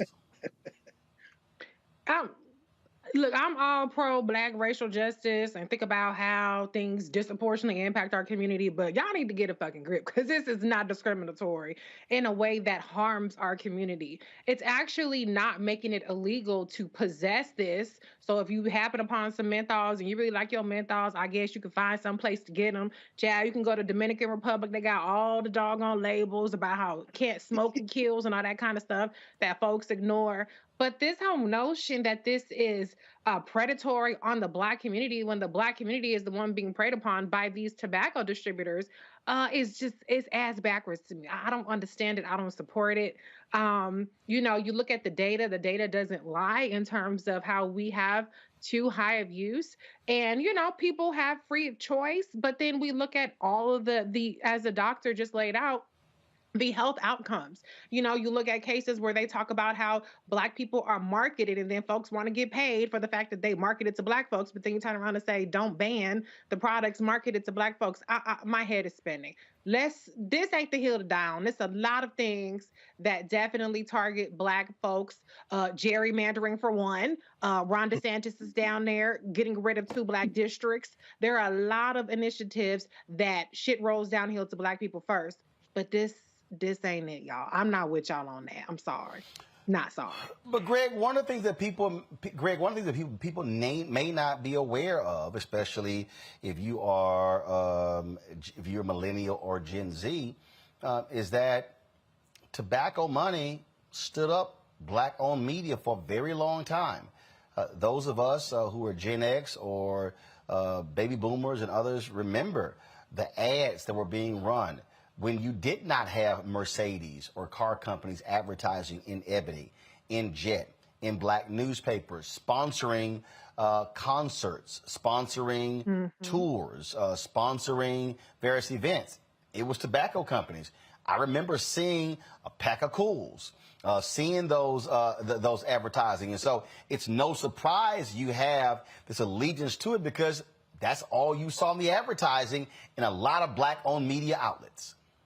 That's right, Roland. You read my mind, brother. Reese, you understand. I was hoping you were going to deconstruct it a little for us, Roland. It's 3 simple words. Follow the money. I will not resist the urge to ask whether our brother Reverend Sharpton smokes Newports or Cools, because I know he doesn't, but follow the money. Who are his sponsors for the National Action Network conferences he has? We've all heard of the Newport Jazz Festival. In other words, this is why Dr. Newport Jazz Festival cigarettes? Newport is the same Newports, no question. They've been doing this since the 50s. This is the thing. And one of the reasons I think Dr. Baker Smith probably couldn't answer the question as to why we favor menthol is because she wasn't thinking about what you just walked us through, which is advertising. I will never forget, after my first year of law school, I came home to Nashville for the summer, and I bought books I was reading. And one of the first books I read was Manning Marable's How Capitalism Underdeveloped Black America. And when eventually I got to know Manning Marable a little bit, when that brother walked us through how Pepsi became the drink for black people, Coke was the white middle class drink. But then the appearance of flavored sodas, how Sprite dumped millions into their campaign around athletes, ball players, how red soda, which we've been drinking since your homies down there in Texas been bringing Juneteenth, became the favorite choice. Red Kool-Aid, which came out of Nebraska, became the flavor of choice. It was all marketing. We smoked menthols because they marketed us to smoke menthols. And in 2009, when the Tobacco Control Act banned all flavored cigarettes, there was one exception: menthols. So this right here, this is all marketing, and it's addictive because menthol lets you draw that smoke down in your chest and hold it a little longer, and that little longer leads to that cancer and that heart disease. And the thing I'm looking to is the cigars. Because, see, having lived in Philly for almost 20 years, Dr. Walker, you know how you get on the corner and get them flavored Dutchies, bro. It's all marketing, man. But, Roland, you did what I hoped you were going to do, which is point us away from the medicine and toward the marketing. That's the call. Yep. Mm-hmm. Yeah. I mean, that Larry, is what we're looking at here. And so it's like I say, it was very interesting when I was folks reaching out to me, and I was kind of like, Because, see, I remember a few years ago, the National Black Chamber of Commerce got a lot of money. Well, I remember because I had, forgot the guy's name, Harry, it's going to come to me in a second, had him on Tom Jones Morning Show, where they were opposing, I think there were some cities that were looking at banning the sale of menthol cigarettes in convenience stores, and they were saying how all this was going to hurt black people because it was going to drive their costs up, having to drive to other neighborhoods to buy them or something along those lines. And I was like, did we skip over the Black Deaths? Yeah. I'm just saying. Larry, go ahead. Listen, you know, Reese and brother Dr. Carr hit on it. Racialized marketing, right? So listen, growing up, right, Ebony Jet or billboards in the black community, you saw a cool brother with a cigarette in his hand, with a sister by his side or something. So when you saw ads like that, you like, yeah, I want to be that brother, right? And we saw them everywhere, right? You talked about the impact, in terms of funding money that black media got. That's where you saw it, right? In some of the publications I just described. And we talked about the jazz, Brother Carr talked about the Jazz Fest and some of these other events. You saw cigarettes marketing all over the black community. Like I said, I grew up in Philadelphia, and I can remember seeing it vividly, right? And I have family members that died as a result of smoking, right? And so many of us had, if you've been around long enough. And so that's why this is so important what the FDA is proposing. And like, listen, you got to follow the money. I go Dr. Carr on this. You got to follow the money. When we hear black folks saying that cigarettes, which kill black folks annually and disproportionately, when you hear people say, I'm opposed to these changes, I would certainly give that person, that group, the side eye. And like I said, we need to take a look at who's funding them, conferences, et cetera, as Brother Dr. Carr highlighted. But listen, this kills black folks. And if it kills fewer black folks, we talk about Black Lives Matter. This is Black Lives Matter. We from a public health perspective, Roland, and this is really important. Mm-hmm. And for those who don't understand the history, where you just saw Larissa go, what? Newport Jazz? Okay, so well, I'm just it was named for Newport City, but well, no, but follow me here. So this is a piece in the Greensboro News and Record on June 12th, 2015. With Lorillard no more, Newport carries on the company legacy. Years before the Lorillard Corporation created a cigarette called Newport, a woman named Lorillard sparked a powerhouse jazz festival that still looms as the foundation of a cultural movement. The Lorillard corporate name disappears today as Reynolds American completes its $27.4 billion acquisition of the Greensboro-based company, listen to this, and its prized Newport menthol cigarettes. The company name may be forgotten as Reynolds applies its marketing muscle to the already dominant Newport brand, but for jazz fans, Elaine Lorillard might always be remembered as the founder of the Newport Jazz Festival, the musical event that launched a summer tradition for thousands of music lovers and, yes, a cigarette brand. Held in the breezy Rhode Island resort where New England's elite spend summers in mansions they call cottages, the event gave Duke Ellington, Louis Armstrong, Count Basie, and scores of legends a new kind of audience in the summer air. Now, of course, Lorillard was founded in 1760. It is the oldest continually operating U.S. tobacco company, and it was, again, when people don't realize, at that time you had significant advertising, where you had shows where people were smoking on the air, the kind of money they were actually spending. And so not only that, the women's tennis tour was sponsored by a tobacco product. Yes. Yes. So it was the, so when you had the lawsuits against big tobacco. What was that cigarette, Roland? What was that cigarette, brother, that they had for women? They worked to tab women. I can't think of the name. Wasn't Slim. Virginia Slim. That's right. That's right. Virginia Slims. It's bad that I remember Steve Market. What you say about it was called the Virginia Slims Tennis Circuit. Damn. Yeah. Wait a minute. It was called the Virginia Slims Tennis Circuit. Not only that, cigarettes, they also sponsored NASCAR. So when you had, so for all people who don't have the history, they got to understand that it was a new law. It was a new law that took place in 2010 that outlawed tobacco companies from actually sponsoring events that were on television and in media. Why is that? Because those of you who are NASCAR fans, it was called the Winston Cup Series. That's right. It was literally named after the cigarette brand of R.J. Reynolds. And so for people like, look, we're living in this world now where there's no smoking all over the place. People need to understand how marketing, how advertising dollars, not just to black people, but how in every major endeavor, it was big tobacco's money that sponsored concerts, tennis tours, festivals, that sponsored all sorts of events.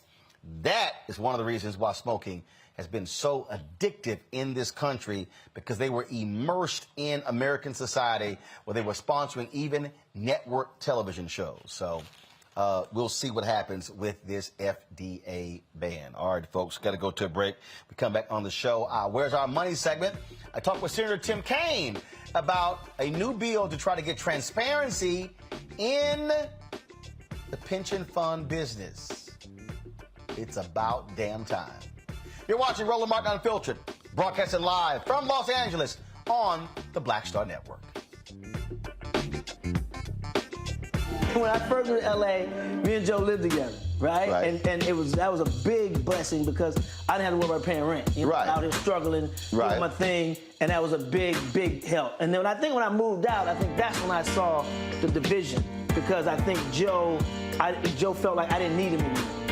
Right. It wasn't that. It was like, I'm a grown-ass man. Two grown-ass men. But actually, that is true. You don't need him anymore. Right. When you grow up, first of all, when you grow up, it's like, hey, you help, and this time you get your ass out the house and go do your own thing. Right. He didn't want me to move out. But I'm like, you know what? At the time when I moved out. I mean, what? Were you paying a light bill? I wasn't paying anything. And I said, you know what? I need this responsibility. It's going to make me work harder at my career if I know I got rent to pay, I got bills to pay. I was paying a cell phone bill, that was it. Right. No, but Joe was treating me like a little butler, because I'm telling you, I was like Benson. I'm telling you, man.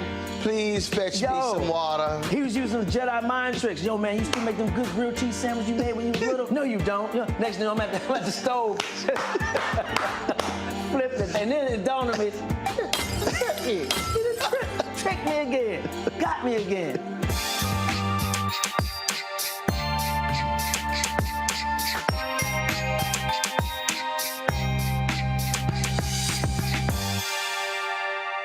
This week on The Black Table with me, Greg Carr, reparations. Is it finally time? Two of the country's foremost authorities on the subject will join me to try to answer that very question. A powerful installment of The Black Table with me, Greg Carr, right here, only on the Black Star Network. What's up, y'all? I'm Will Packer. Hey, everybody, it's your man, Fred Hammond. Hi, my name is Brescia Webb, and you're watching Roland Martin Unfiltered. And, well, I like a nice filter usually, but we can be unfiltered.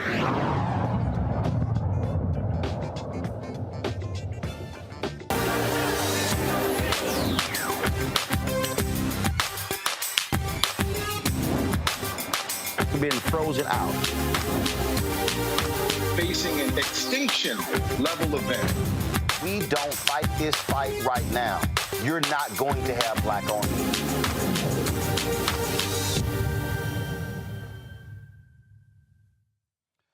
A bill to increase diversity in the asset management industry is now being introduced in the U.S. House and the U.S. Senate. The Too Narrow to Succeed Act will direct the Department of Labor to conduct a survey of best practices in asset management for increasing diversity. It would also require federally controlled trust and retirement plans that utilize externally managed funds to release annual reports on the use of diverse-owned asset management firms. The bill was introduced by Virginia Senator Sen.Kaine, and New Jersey Senator Cory Booker, and Ohio Congresswoman Joyce Beatty, chair of the Congressional Black Caucus. Earlier today, I talked with Senator Kaine about this bill. All right, Senator Kaine, we have this segment called Where's Our Money for a reason. And I often talk about the fact that African Americans are only getting 1.67% of all federal contracts. $1 billion being spent every year on advertising. Black-owned media is only getting 1%, $51 million. But this asset management issue is huge because the largest collection of black wealth in America are folks who work in the public sector. And the reality is you have private equity people, venture capitalists, who are earning billions, frankly, on the back of black and brown workers. Well, Roland, and if you look at it, like we have these federal retirement programs like Thrift Savings Plan, federal railroad retirement, and you mentioned advertising and contracting, but let's just focus on the investment sector. What is the most common piece of advice that every investment advisor always says to you? Diversify your portfolio. This is the original use of the word diversify, is in the investment space. And yet when you look at who is running these major investment firms, who are the decision makers making investment decisions, this is an industry that might have one of the worst track records of any. So working together with some colleagues, Senators Menendez and Booker, Senator Warren and Murray, we have filed a bill called the Too Narrow to Succeed Act. And basically it's saying to the investment industry, and particularly those who are investing, federal pension funds, public pension funds, that they need to be completely transparent about who is making investment decisions, the firms they're using to make the decisions. And our thought is, if we make that transparent, it will put effective pressure on companies to do better. We also asked the ERISA Commission to pull together advice on what are barriers that have kept us from being better than we are, and what are best practices that we can spread throughout the industry so that the industry diversifies itself, and it needs to follow the advice it gives to its investors. I'll tell you this here. When Obama was in the White House, I got called to a meeting at the Treasury Department where they told me that they were touting the next day, the ceremony, that black and brown firms outperform white firms when it came to the management of TARP funds. Well, my next question was, great. Does that mean they're going to get more money to invest? And everybody went silent.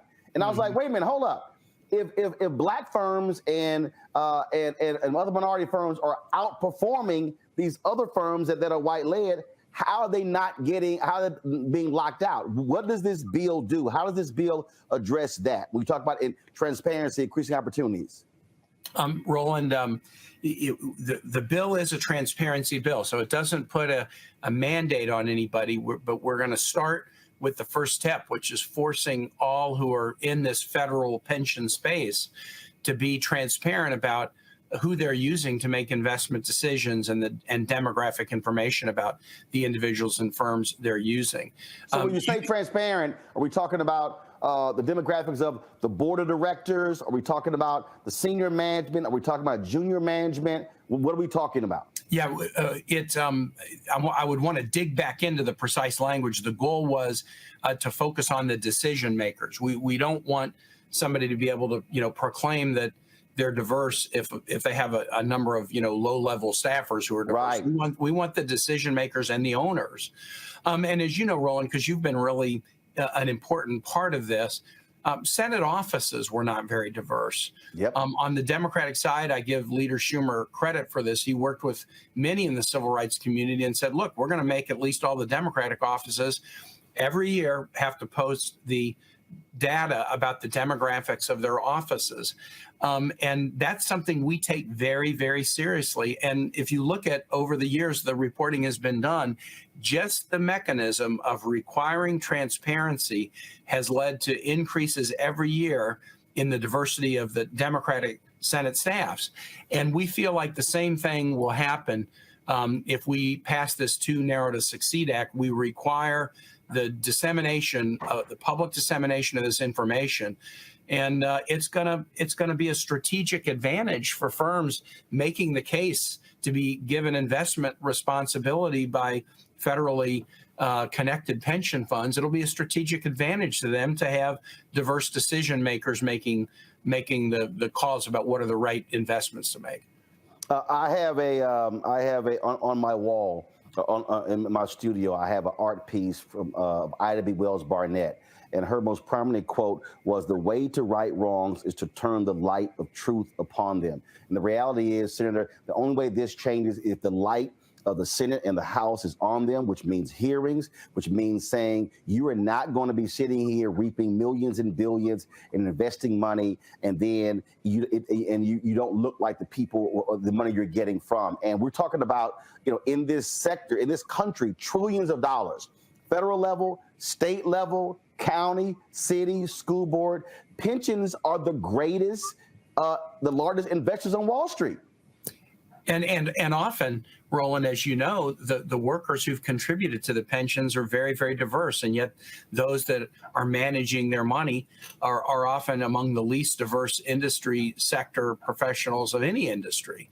And we called it the Too Narrow to Succeed Act for a reason. In my own life, I think data backs this up, but certainly in my own life, when I have been part of decision-making teams that were very diverse, people with different experiences from different regions who might have been born in different countries, different skin colors, different genders, when I was part of decision-making teams that had real diversity, we ended up making better decisions because we could look at a problem or challenge, not just from a preconceived single direction. We could look at it from multiple directions and then really get to the best outcome. And that's why every investment advisor tells you diversify your portfolio. Don't put everything in stocks. Don't put everything in bonds. Don't put everything in one kind of stock in the energy sector. No, you diversify. And by doing that, you not only mitigate risks of bad decisions, but you also increase upsides because you make better decisions. Well, I've been talking about this very issue for years, and so I'm certainly glad to see this. And I hope that the same thing is done in every federal agency when it comes to, especially with advertising, because that's why we in Black-owned media can't grow, can't build capacity, because we're getting frozen out of the dollars. And so the transparency is hugely important. Well, I look forward to doing this one, and you're right. Look, we can use this as a building block for other federal expenditures. Sometimes federal agencies get all caught up in lawyers' advice about what they can do and what they can't do. But I can tell you one thing, anybody can be transparent, and we ought to be transparent. I mean, we saw at the beginning of the pandemic, we weren't getting good demographic data about people who were getting COVID because we didn't have the data systems that even asked that. Who was getting a vaccine? We didn't know. We had to build those mechanisms in, and that'll help us in the next pandemic. It helped us target vaccines to communities that had the worst experience, but we didn't even have the data at the beginning of the pandemic, and that's just inexcusable. So we need that data so that we can make better decisions. Indeed. Senator Tim Kaine, always a pleasure. I look forward to you coming back on Roland Martin Unfiltered. Look for it. Thanks, Roland. Reese, I want to start with you. As I said in the interview there, this is the issue that I know very well, and the bottom line is this here. We're talking about billions of money that drives Wall Street, and these white firms don't give a damn about us. But when you look at the pension funds, if you are a public worker, if you are a school teacher, police officer, firefighter, work for the city, county, state, federal government, That's where the money's coming from. And so people keep saying, oh, we need to talk to the venture capitalists about diversity. Hell no. I have been saying to black people in these states, y'all go to these pension fund managers and say, if it's all white, y'all ain't getting our money. That's how you change the money in America. Absolutely. And I just want to point out, too, that there are pension funds or funds, investment funds that are led up by minority and women that have the same return on investment. So this is not a matter of you're sacrificing your money, your returns by going with, people who have a diverse background. And the statistics are just absolutely dismal. I mean, if you're talking less than 2% for women and minority, that means a lot of white women up in that mix. So you know that the numbers for black people specifically are completely at the floor level. So it's important that, these pension funds, they invest in a lot of things. They don't just invest in stocks and bonds. A lot of things get greenlit from pension funds, from investment funds. And if you have diverse backgrounds of people who are managing them or people who are getting opportunities to even work at these firms, then you can start to change the decisions and the calculations that go into this. Like, for instance, now this isn't specifically an investment fund would do this, but when we talk about diversifying the workforce, it goes back to what you talk about when it comes to marketing and black media, how they want to show, marketing firms want to show that a certain outlet has a certain number of views or engagement levels or a number of things that shut out black media, where if they had investments in them, then they would be able to have those same returns and compete with the white channels and things like that. And so we need representation in every facet, and our representation is not to the detriment of the quality of the output of these different firms. Larry, again, it was a true story. I remember getting called to the Department of Treasury in the Obama administration, and they were touting how diverse firms, black and other minority firms, how they were outperforming the white firms with the management of top fund money. And that was two black guys. I literally said, they get more money? Where I come from, if I do better, I get more. Nah, that wasn't the case. So it was like, are you serious? What the hell's going on here? That's one of the things that, again, you have to follow the money. I keep telling people that. We get so, let me be real clear. They want us focusing on mass incarceration. They want us focusing on civil rights and discrimination laws. You deal with the money, all that changes. Always follow the money in America. Yeah, listen, money, power, respect, right? So, listen, who's holding the keys to the castle? That's what this really is all about. And listen, I think Reese was talking about it also in terms of, you talk about, and you mentioned, Roland, in terms of, at the everyday person, who's paying into that pension, right? But the bottom line is who's the decision makers, and what do they look like? And who interests do they have those individuals' money? Who are they investing? Their interests. Do they care about what's happening, what they're doing with their money? But I'm glad to see a senator has introduced this bill. I'm glad it sounds like it was a companion bill in the House. But certainly this is an issue my former boss, Congressman Owens, who was on the Workforce Committee, would have been interested in also. But listen, we've got to do more. And like you said, Roland, who's holding the money?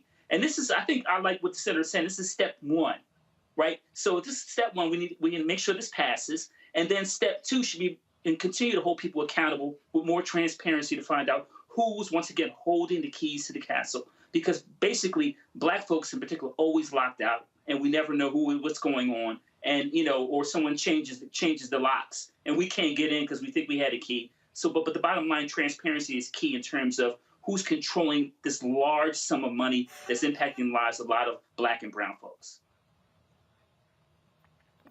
Indeed, Greg. When we talk about pension funds, again, a lot of times our money. This is where I've been saying for years, when you mobilize and organize people to say, understand, that's y'all money they're using. They're investing. In pension funds, money drives Wall Street. That's right.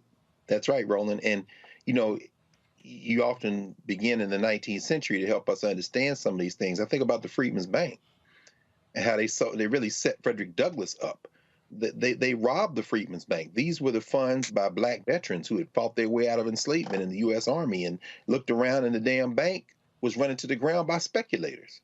And fast forward to today, some of the most eye-opening conversations I've ever had in this regard, and I haven't had many, was with my friend Sidney Rabeau, the former president of Howard, who sat for a time on the board of TIAA-CREF. And I'm a teacher, so a lot of teachers, our money is in TIAA-CREF, our little $2, $3.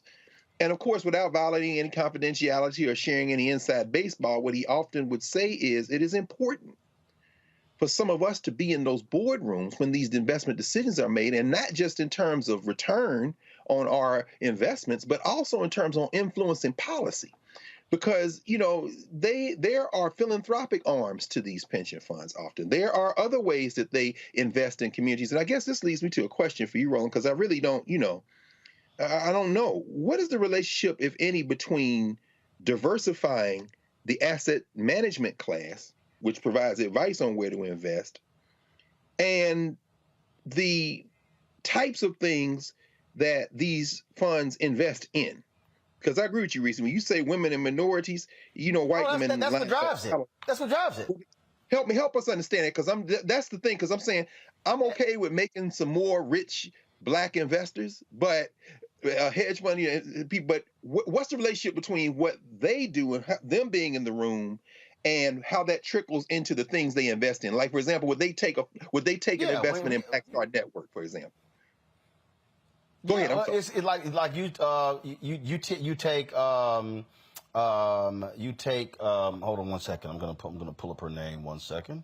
And I have some experience in this as well. Okay, good. Thank you, Reese. Because you take when you look at the numbers, out here, and when you look at what they do,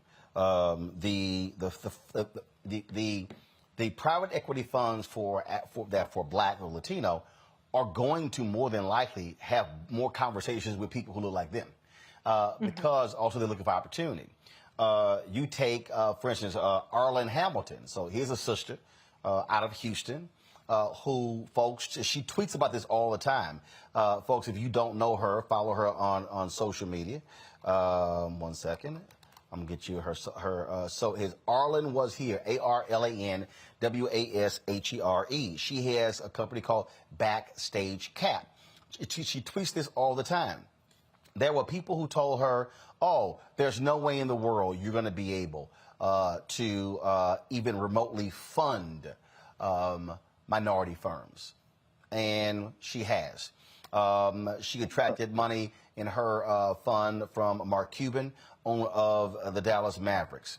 In fact, she tweeted this 6 hours ago. "I am looking at getting up to $5 million into the WNBA management company itself, an expansion plan, or a team. I've tried the quiet route and now want to make some noise. If you're connected with the WNBA, the NBA, who's owned 50% of the NBA, or Kathy Engelbert, connect us privately." She talks about how folks said she was going to fail. Now, she literally, and in fact, this is a story, right? This is a tweet, how Backstage Capital is creating the next generation of venture capitalists. So what she's also doing is actually creating venture capitalists who are Black and Latino. And so that's what you see. And you're absolutely right. Don't assume that you got some Black folks out there who only care about the money, and the only color they care about is green. But what this is about is these are the people who are investing in companies, investing in startups, who are believing in the vision. And that's how this game changes. And again, I need everybody who's watching me, I need y'all to understand, I'm not joking here. The largest, and yes, Arlen is Black, the largest investors on Wall Street are pension funds. The state of New York, the state of Texas, every state, they are investing. When you look at these people in Silicon Valley, when they start raising money, they're going to pension funds because they control billions upon billions of dollars. And in the last point before they go to Reese, in the state of New York, Carl McCall started this, and they have continued this. When they come in there with pension funds, those private equity funds, they go, how many black partners do you have? Roland, you might want to help. Senior managers do you have? Some people might not know who Carl McCall was or is. Well, Carl McCall, alpha man, who ran for governor, he was a state comptroller. He was over the money. And what they did was they said, y'all ain't going to just be sitting here using our billions of dollars investing. So then they would say, what black law firms are you using? What black accounting firms are you using? They understood what black, they went through the whole, with black law, with the whole deal. And they have been able, not completely, but they've been able to change the game to allow an influx of African Americans to be able, who own companies, to be able to participate in the billions being spent every year. Reese, go ahead. Yeah, and Dr. Carr, I understand the subtle critique there, because just because you have more rich black people doesn't necessarily advance the entire black race. However, I will say that having more rich white people doesn't advance the black race either. And so that's why it is important for us to be in all these spaces. But I'll just go back to my experience. I worked for an investment fund, and the capitalization in that fund primarily came from pensions like CalPERS, the California big pension down there, as well as other rich, wealthy people. But the interesting thing about it is, number one, all the partners are white, of course. And then they were taking over firms, infusing capital in it, also advising in management structure, kind of something along the lines of what you see on Shark Tank and what they are proposing. And these are not big, sexy names like Google or, Facebook or anything like that. They're regular companies that take over. And this is just one firm I'm giving as an example. And so when you have black firms that have an access to capital issue, when you have venture capitalist funds like the one that Arlen was here, Roland just referenced, don't have the access to capital funds, then it just trickles down into the decisions and the kinds of people that get opportunities. And so if you can have black companies that get infusions like a Black Star Network, now I know Roland isn't for sale like that, but as an example, then that starts to change the game economically. And then again, it's who you bring in, as Roland pointed out. And so there are all of these steps and all of these areas where black people are shut out. Now, will it automatically change? We don't know what degree it will have an impact, but I would just again posit that it would have a bigger impact than having all white folks running it. Mm-hmm. Indeed. And so y'all always follow the money. And so that's what's important. All right. Today, when we come back, we got more Roland Martin Unfiltered. Short break. We come back, our Black and Missing, and we have more news of the day. So we'll be back in a moment.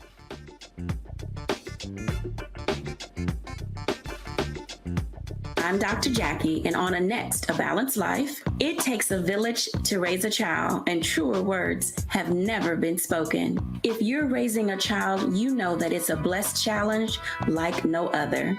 Even more so if your child has a disability. We'll talk to parents and our expert panelists about the best way forward for your child to help you maintain your own sanity on Next, A Balanced Life with Dr. Jackie on Black Star Network.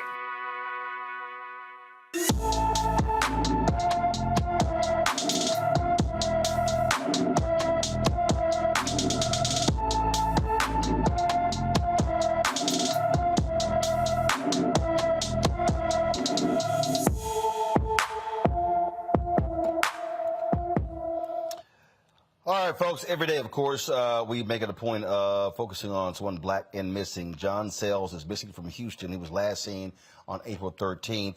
The 15-year-old is 5 feet 7 inches tall, weighs 145 pounds, with black hair and brown eyes.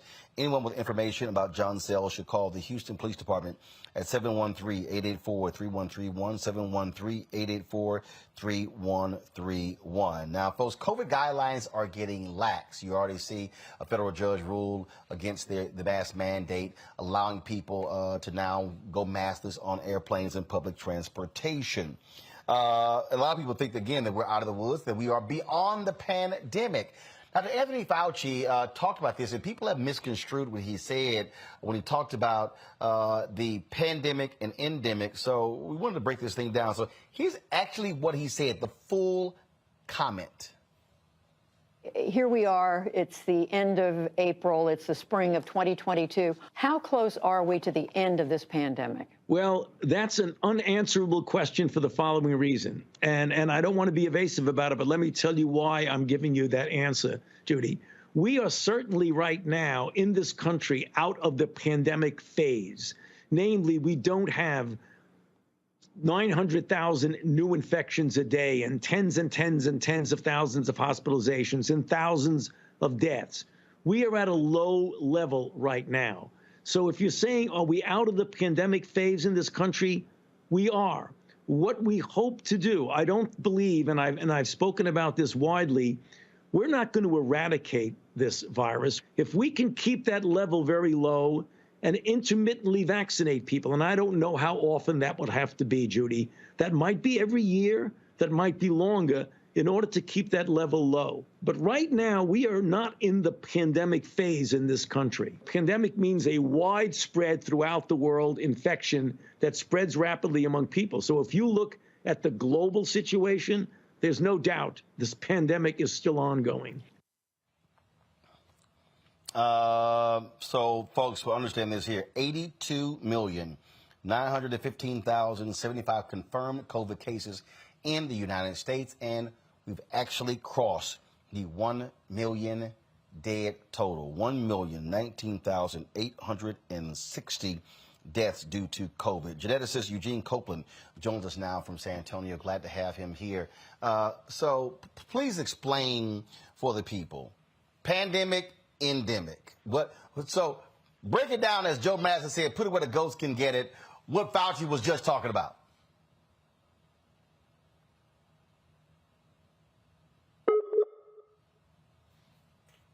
Looks like, okay, Eugene froze there. And so let me know when we have Eugene back. Let me do this here, folks. Indiana's Attorney General took to Twitter to announce his lawsuit against the Black Lives Matter Global Network Foundation.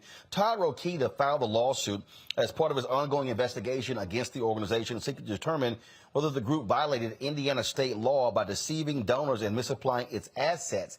This is what the AG said. Protecting Indiana consumers from this house of cards is critical. There are concerning patterns of behavior from this organization, and we will do what it takes, including this lawsuit, to get to the bottom of it. There are many Indiana stakeholders and donors who have been impacted by these allegations. This lawsuit will allow for a court to swiftly and efficiently resolve the state's request for information. The foundation could be barred from future fundraising in Indiana if the charity fails to comply with Rokita's demand. So that's one thing there. Also, folks, some good news out of Minnesota. The state has been welcoming its first black bank located in Minneapolis. The Detroit-based First Independence Bank is promising to close the wealth inequities in Minnesota. The bank has received rare support from other typically competitive financial institutions. This is the first branch they have outside of Michigan, and there are plans to open a second location in Minneapolis. Speaking of doing some opening, Queen Latifah, she has returned to her hometown of Newark, New Jersey to break ground on a new affordable housing unit. The Rise Living development will have 76 units, including 20 townhouses. 16 of the units will be income-based. Newark residents are suffering from high rent prices and gentrification and redevelopment. Over half of Newark's residents are living in poverty, and Latifah wants to build houses fit for a queen. I could build something in this city that I could live in, that Queen Latifah could live in, not just Dana. Dana could live anywhere. If you know Dana, you know Dana can roll. The victim's family wants to know, first of all, this project has been in the making for more than 10 years. All right, then. Let's see. Eugene, are you there? I am. Can you hear me? I'm sorry, my bad. I'm sorry. Ian, are you there? I am. Can you hear me? Okay. Yep, we got you. There we go. Okay, so you heard what Fauci said. Break it down for us. What's the difference between a pandemic, endemic? Where are we? What should we be doing? Right. So when we're talking about a pandemic, we're talking about that acute phase where you begin, right? When we start talking about endemic, we're starting to talk about lower levels that may be manageable. But endemic does not mean not dangerous. You have to remember that malaria is endemic to Western Africa and it kills millions of people a year. is endemic to Western Africa and throughout Asia and kills millions of people a year. So the endemic phase does not mean not dangerous. It simply means that it's here to stay. So where we are right now, in terms of, again, 82 million cases, 1 million people dead. And we do have these people who kind of like, hey, man, it's all good. I mean, I had all these white conservatives hitting me mad because I wore a double mask on the airplane. I had these goggles on. They're like, why are you wearing goggles? COVID can't impact your eyes. It can. But also keeping yourself from touching your eyes. And it's, whoa, you're double masked. Then people who are saying, you've already had COVID, so therefore, you've got now herd immunity, but you have breakthrough cases. Right. I agree. So when people say things like that, in regards to I've had COVID before, therefore I'm immune, they are incorrect. And they are incorrect because 20% of people who get infected with SARS-CoV-2 don't even produce antibodies. Vaccine-induced immunity is the best form of immunity you can have. The reason why that is because when you get the whole virus, your B cells in your immune system have to make antibodies to everything that they see. That's dozens of proteins, right, on the surface of that virus. But when you have a vaccine, that vaccine is only giving you one target. And with that one target, you can produce antibodies that will allow your antibodies to encapsulate that virus, keep it from binding from the ACE2 receptor, and keeping it from getting inside of the cell. And that's protecting you from disease, hospitalization, and death. It is quite interesting, again, looking at this. Fauci was supposed to go to the White House Correspondents' Dinner on Saturday night. Sitting at the table of ABC News, he pulled out, citing the fact that, going to have almost 3,000 people in this room. It's tightly packed. Tables extremely close together. And when we had the Gridiron Dinner a few years ago, almost 100 people who were there got COVID. It was a super spreader event. And so there are some who are saying, I'm not quite sure if I'm trying to, go to that. And so still, what type of protection should we have? I mean, I get people who are like, you shouldn't be at a concert. You shouldn't be going to these various events. But we're seeing these massive events happening indoor and outdoors.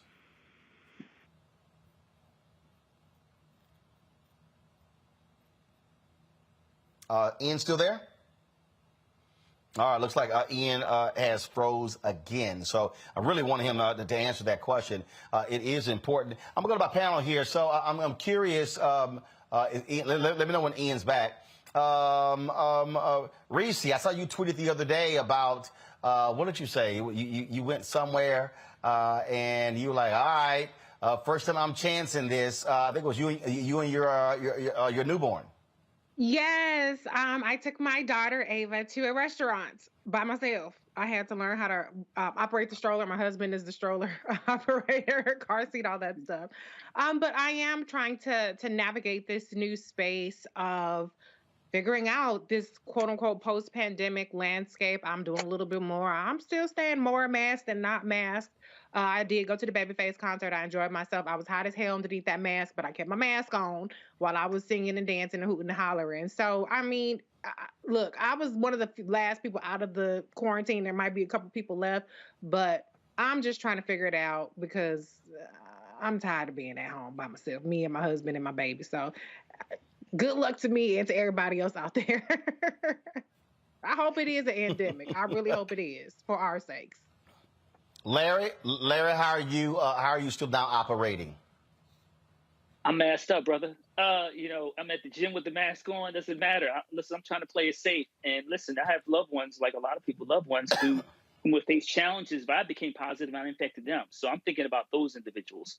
So I guess I have to try to be careful. And, I have an event I'm actually going to this weekend. I'm a Cheney University alum. We have alumni weekend this weekend. So I'm going, but I'm being real cautious. And, I want to make sure I protect myself. I'll be masked up.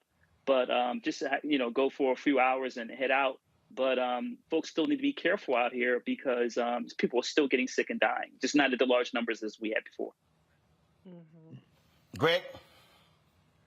Yeah, Roland, I mean, I was glad to see Reese a couple of weeks ago at the museum. She's the first member of the Roland Martin Unfiltered crew that I've seen in person, including you, in quite some time. But I have my mask on. And I too wanted to hear Ian's question, Doc's question, answer to your question, because of course we're now in graduation season. And, you know, I have colleagues who have contracted COVID over the last several weeks and months, a month or so with this new strain, who are now, you know, quarantining and may not be able to go to graduation. I want to see all the parents. I want to see students I haven't seen at all. I was on campus for Jeremiah Wright's retirement. As I said, last Sunday, we were all masked and outside. But finally, you know, a lot of this for me, in addition to health, is social protocol. I have many friends who have contracted malaria for traveling to the continent and back because they didn't take their pills, or they didn't take their medicine, they didn't get their shot. So as Doc said, it is endemic there.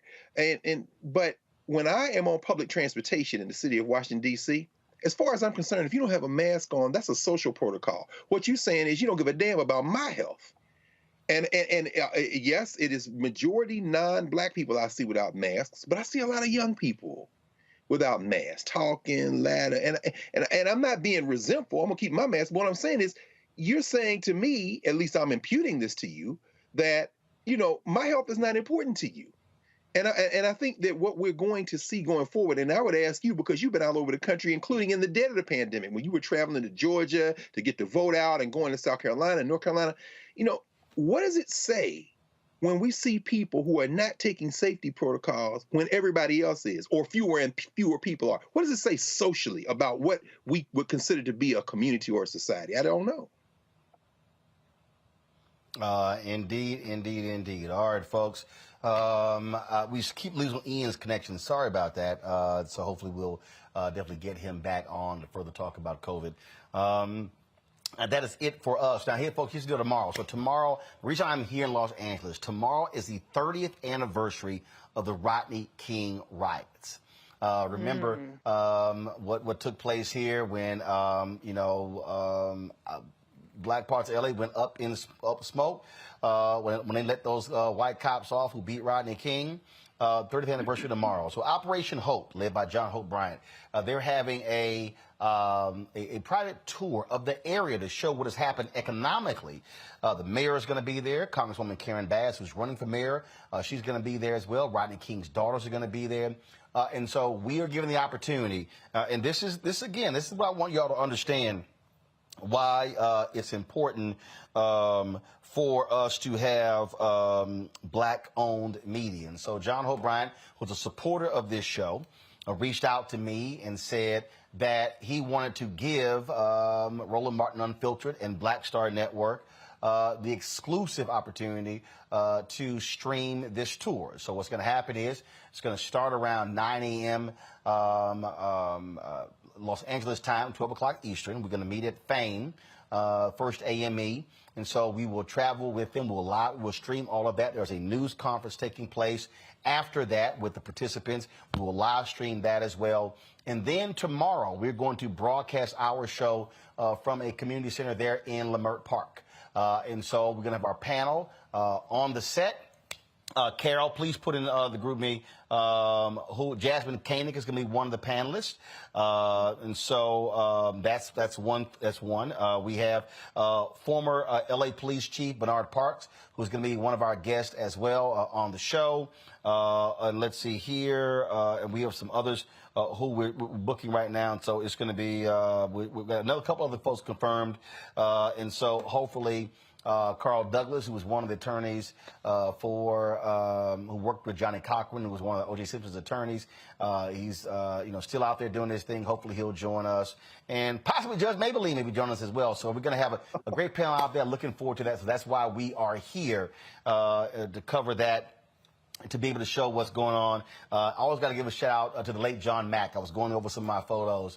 And I was actually looking for a particular photo. I was looking for actually the photo when I pledged. After I pledged, the post is on my Instagram page. Y'all can see it.